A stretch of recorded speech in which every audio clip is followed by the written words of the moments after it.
প্রাণী জগতের এই যে বিশাল আর বৈচিত্র্যময় দুনিয়া, এখানে আপনাকে স্বাগত।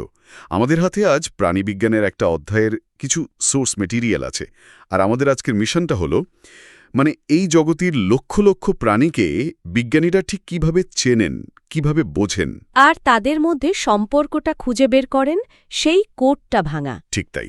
এটা অনেকটা ধরুন একটা বিশাল লাইব্রেরি, ভীষণ অগোছালো, সেটাকে গুছিয়ে ফেলার মতো। কিন্তু প্রশ্ন হলো, তারা এই কাজটা করেন কিভাবে? কিসের ভিত্তিতে তারা ঠিক করেন যে একটা প্রজাপতি ধরুন একটা শামুকের চেয়ে কেঁচোর বেশি কাছের? চলুন আজ সেই মূল সূত্রগুলোই খুঁজে বের করা যাক। আর এই সূত্র খোঁজার শুরুতেই আমাদের বুঝতে হবে জীব বৈচিত্র্য বা বায়োডাইভার্সিটি জিনিসটা আসলে কি। আমরা যখন বৈচিত্র্য বলি তখন কিন্তু শুধু কত রকমের প্রাণী আছে তা বোঝাই না, এর ভেতরেও কয়েকটি স্তর আছে। ঠিক, যেমন সোর্স মেটেরিয়ালে জেব্রার একটা দারুণ উদাহরণ দেওয়া আছে। আমরা তো সব জেব্রাকে দেখতে একই রকম ভাবি, কিন্তু আসলে প্রত্যেকটা জেব্রার গায়ের ডোরা কাটা দাগ একদম আলাদা, ঠিক আমাদের আঙুলের ছাপের মতো। একই প্রজাতির মধ্যে এই যে সূক্ষ্ম পার্থক্য, এটাই তো জিনগত বৈচিত্র্য, তাই না? একদম। আর এই ছোট ছোট পার্থক্যই একটা প্রজাতিকে টিকে থাকতে সাহায্য করে। পরিবেশ যখন বদলায়, হয়তো কোনো এক ধরনের ডোরাকাটা দাগওয়ালা জেব্রাই বেশি সুবিধা পায়। এটাই তো বিবর্তনের মূল চালিকা শক্তি। আচ্ছা। এরপর আছে প্রজাতিগত বৈচিত্র্য, পৃথিবীতে মোট কত ভিন্ন ভিন্ন প্রজাতির বাস।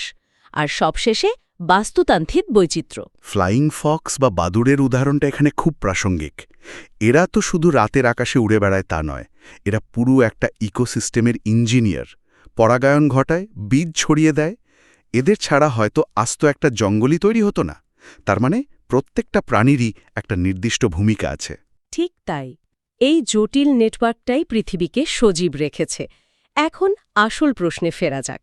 এই কোটি কোটি প্রজাতির মধ্যে শৃঙ্খলা আনার জন্য বিজ্ঞানীরা যে পদ্ধতি ব্যবহার করেন তাকেই আমরা বলি শ্রেণীবিন্যাস। আর এই শ্রেণীবিন্যাসের কয়েকটি মৌলিক ভিত্তি বা নিয়ম আছে। তাহলে সেই নিয়মগুলো কি? কোথা থেকে শুরু হয় এই ভাগাভাগি? নিশ্চয়ই খুব সরল কোনো ধারণা দিয়ে শুরু করতে হয়। সবচেয়ে সরল ধারণাটা হল সাংগঠনিক স্তর, অর্থাৎ একটা প্রাণীর শরীরটা কিভাবে গঠিত। এটাকে আমরা একটা বাড়ি বানানোর সাথে তুলনা করতে পারি। সবচেয়ে সাধারণ প্রাণী, যেমন ধরুন পরিফেরা পর্বের স্পঞ্জ, তাদের দেহটা শুধু কিছু আলগা ইটের কোষের সমষ্টি। কোষগুলো একসাথে আছে, কিন্তু কোনো দেয়াল বা টিস্যু তৈরি করেনি। ঠিক, দেয়াল তৈরি হল পরের ধাপে, সিলিন্ডারেটা পর্বের হাইড্রা বা জেলিফিশের ক্ষেত্রে। আমরা প্রথম কোষগুলোকে একসাথে কাজ করে টিস্যু তৈরি করতে দেখি। আচ্ছা আচ্ছা। এরপর প্ল্যাটিহেলমিনথিস বা চ্যাপ্টা কৃমিদের মধ্যে সেই টিস্যুগুলো মিলেমিশে অঙ্গ বা ঘর তৈরি করে। আর সবচেয়ে উন্নত প্রাণীদের মধ্যে বিভিন্ন অঙ্গ একসাথে মিলে এক একটা তন্ত্র বা সিস্টেম তৈরি করে, যেমন পরিপাকতন্ত্র, রেচনতন্ত্র। এই সব মিলে একটা পূর্ণাঙ্গ বাড়ি বা দেহ তৈরি হয়। বাহ, বাড়ির উদাহরণটা চমৎকার। তাহলে দেহের গঠনটা তো বোঝা গেল। এরপর কি দেখা হয়? দেহের আকৃতি? হ্যাঁ, এরপর আসে প্রতিসাম্য দ্য সিমেট্রি, অর্থাৎ একটা প্রাণীর দেহকে কোনো কাল্পনিক অক্ষ বরাবর কাটলে সেটা সমান অংশে ভাগ হয় কিনা। যেমন একটা জেলিফিশকে আপনি মাঝখান দিয়ে যেভাবেই কাটেন, অনেকটা পিৎজা কাটার মতো, আপনি সব সময় সমান টুকরো পাবেন। একে বলে ওরিও প্রতিসাম্য। কিন্তু প্রজাপতি বা আমাদের মতো প্রাণীদের ক্ষেত্রে তো তা হয় না। আমাদের শুধু নাক বরাবর লম্বালম্বিভাবে কাটলে ডান আর বাম এই দুটো সমান অংশ পাওয়া যায়। ঠিক, একে বলে দ্বিপার্শ্বীয় প্রতিসাম্য। আর এটা কিন্তু বিবর্তনের একটা বিশাল বড় লাফ ছিল। কারণ যেই মুহূর্তে একটা প্রাণীর ডান বাম আর সামনে পেছন তৈরি হল, তখন থেকেই মাথা বা হেডের ধারণা এলো। ও আচ্ছা। আর মাথার দিকেই চোখ, কান, নাকের মতো অনুভূতি সংগ্রহকারী অঙ্গগুলো জমা হতে শুরু করল। এর ফলে প্রাণীটা নির্দিষ্ট দিকে চলতে শিখল, শিকার ধরতে বা শিকারীর থেকে পালাতে আরও দক্ষ হয়ে উঠল। মাথা থাকাটা একটা বিপ্লবী ধারণা ছিল। দারুণ ব্যাপার। তার প্রতিসাম্য শুধু জ্যামিতির বিষয় নয়, এটা প্রাণীর জীবনযাপনের পদ্ধতিরও নির্দেশক। আচ্ছা, এই যে দেহটা তৈরি হচ্ছে এর একদম শুরুর দিকের গঠনটা কিরকম থাকে? আমি ওই ভ্রূণীয় স্তরের কথা বলছি। খুব ভালো পয়েন্ট।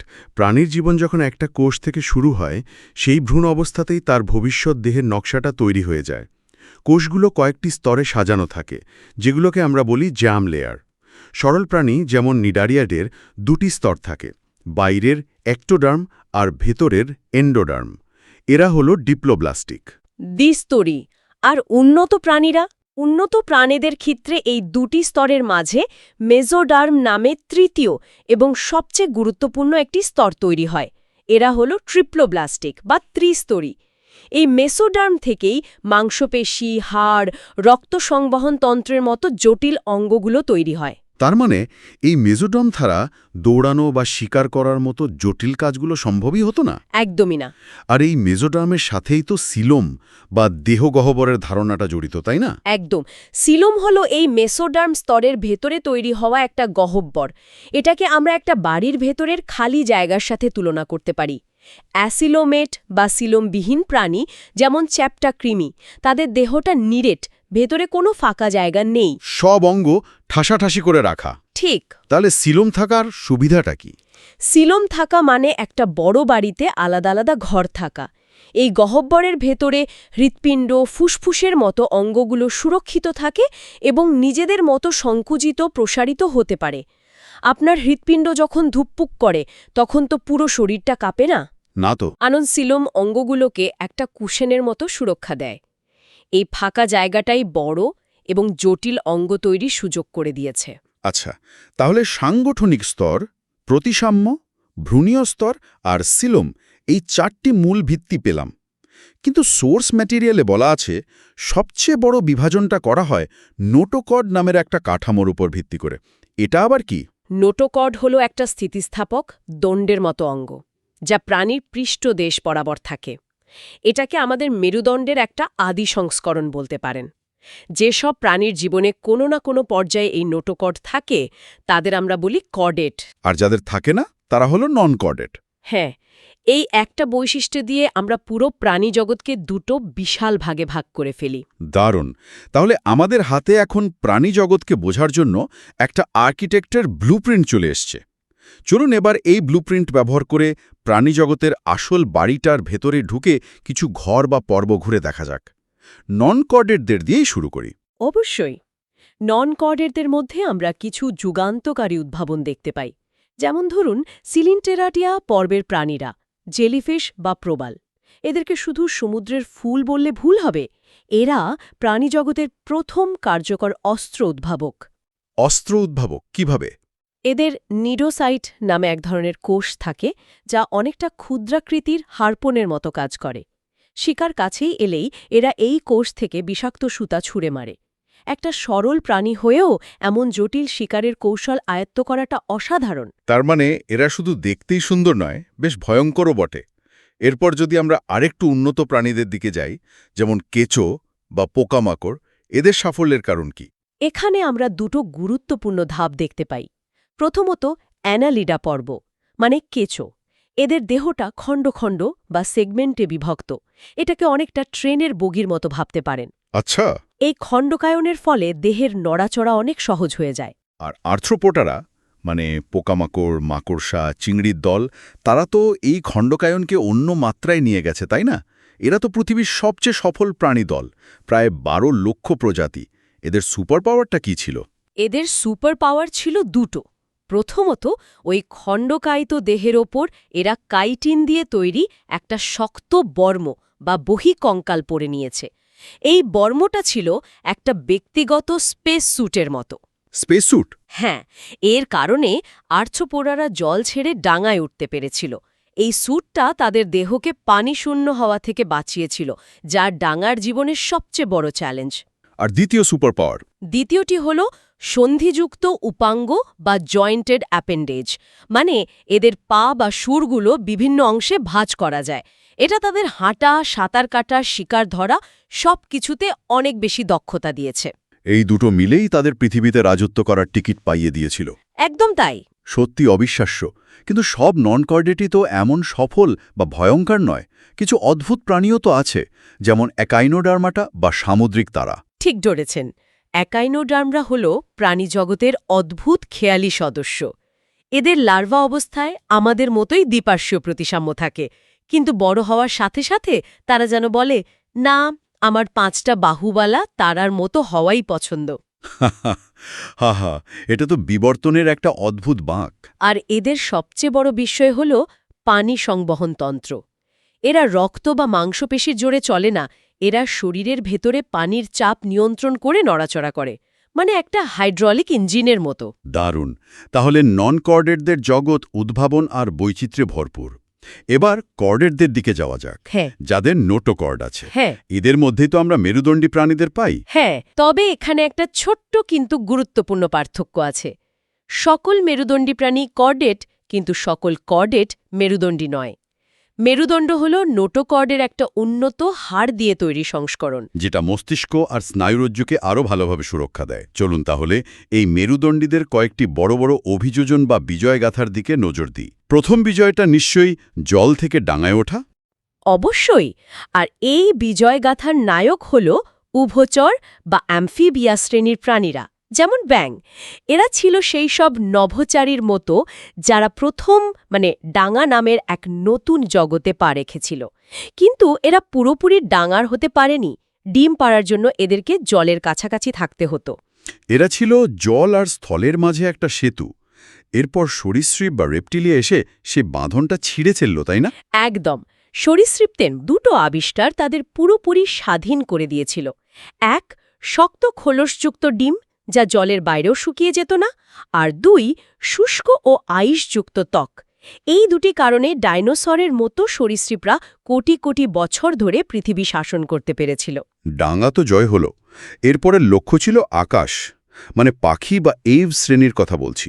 পাখিদের অভিযোজনটা এক কথায় অবিশ্বাস্য ইঞ্জিনিয়ারিং। উড়তে গেলে শরীরকে হালকা হতে হয়, আবার শক্তিশালীও হতে হয়। পাখিরা দুটোই করেছে। এদের হাড়গুলো ভেতর থেকে ফাঁপা, যা ওজন কমায়। আর ফুসফুসের সাথে অতিরিক্ত বায়ুথলি থাকে। হ্যাঁ, যা তাদের একটানা অক্সিজেন সরবরাহ করে। আর পালক তো আছেই। আর এরা উষ্ণ রক্ত বিশিষ্ট, যার মানে এরা পরিবেশের ওপর নির্ভর না করে নিজেদের শরীরের তাপমাত্রা নিয়ন্ত্রণ করতে পারে। আর এই উষ্ণ রক্তের বৈশিষ্ট্যটা তো স্তন্যপায়ী বা মমেলিয়া, মানে আমাদের শ্রেণীরও একটা বড় শক্তি। নিঃসন্দেহে উষ্ণ রক্ত বিশিষ্ট হওয়ার কারণে আমরা রাতে বা ঠান্ডা পরিবেশেও সক্রিয় থাকতে পারি। তবে স্তন্যপায়ীদের সাফল্যের পেছনে আরও 2টি বড় কারণ আছে। এক, স্তন্যগ্রন্থি। ডিম পেড়ে বাচ্চার ভাগ্য প্রকৃতির উপর ছেড়ে না দিয়ে মায়েরা দুধ খাইয়ে শাবককে বড় করে তোলে। এটা টিকে থাকার হার অনেক বাড়িয়ে দেয়। ঠিক।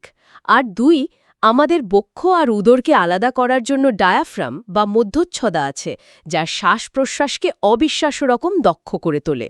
আর স্তন্যপায়ীদের মধ্যেও তো শাবক লালন পালনের বিভিন্ন কৌশল আছে, তাই না?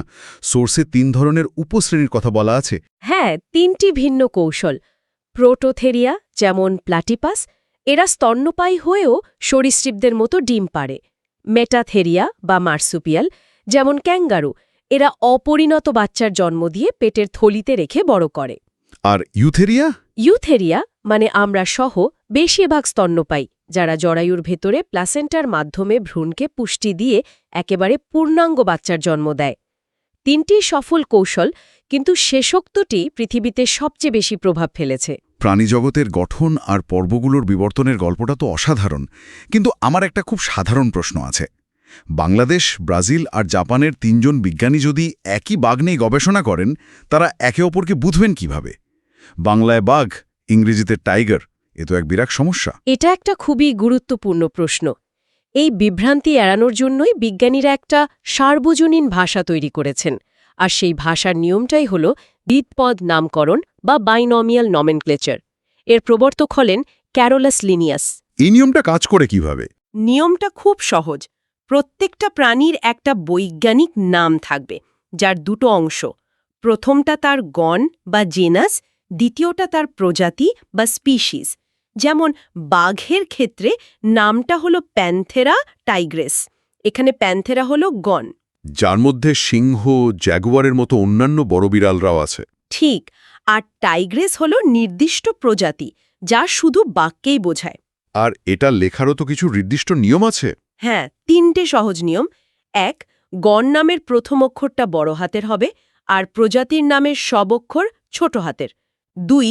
ছাপার অক্ষরে লেখার সময় পুরো নামটা ইটালিক বা বাঁকা হরফে হবে। আর 3. যদি হাতে লেখা হয় তাহলে গণ আর প্রজাতি পদের নিচে আলাদা করে দাগ দিতে হবে। এই সহজ নিয়মগুলো মেনে চলায় পৃথিবীর যে কোনো প্রান্তের বিজ্ঞানী ঠিক বুঝতে পারেন কোন প্রাণীটি নিয়ে কথা হচ্ছে। কোনো ভুল বোঝাবুঝির সুযোগই থাকে না। একদমই না। তাহলে এই আলোচনা থেকে আমরা একটা পরিষ্কার ছবি পেলাম।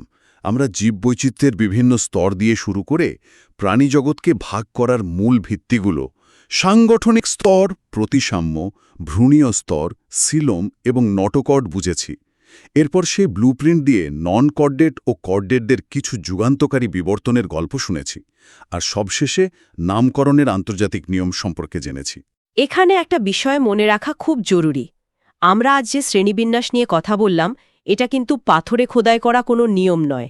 বিজ্ঞান প্রতিনিয়ত বদলাচ্ছে। বিশেষ করে ডিএনএ প্রযুক্তির উন্নতির ফলে আমরা এখন প্রাণীদের মধ্যকার সম্পর্ক আগের চেয়ে অনেক ভালোভাবে বুঝতে পারছি। আচ্ছা। হ্যাঁ, অনেক সময় ডিএনএ পরীক্ষা করে দেখা যায় যে দুটো প্রাণীকে আমরা এতদিন কাছের আত্মীয় ভাবতাম, চেহারায় মিল থাকা সত্ত্বেও তারা আসলে জেনেটিক্যালি অনেক দূরের। তাই এই শ্রেণীবিন্যাসের ছকটা প্রতিনিয়ত আপডেট হচ্ছে। তার মানে জ্ঞানের এই শাখাটা একদম জীবন্ত আর চলমান। অসাধারণ। তাহলে শ্রোতাদের জন্য একটা চিন্তার খোরাক রেখে আজকের আলোচনা শেষ করা যাক। যেহেতু পৃথিবীতে এখনও লক্ষ লক্ষ প্রজাতি অনাবিষ্কৃত রয়ে গেছে, ভবিষ্যতে এমন কোনো প্রাণী কি আবিষ্কৃত হতে পারে যা বর্তমান শ্রেণীবিন্যাসের কোনো পর্বের মধ্যে খাপ খাবে না এবং যার জন্য সম্পূর্ণ নতুন একটি পর্ব তৈরি করার প্রয়োজন হবে? ভাবনার বিষয়।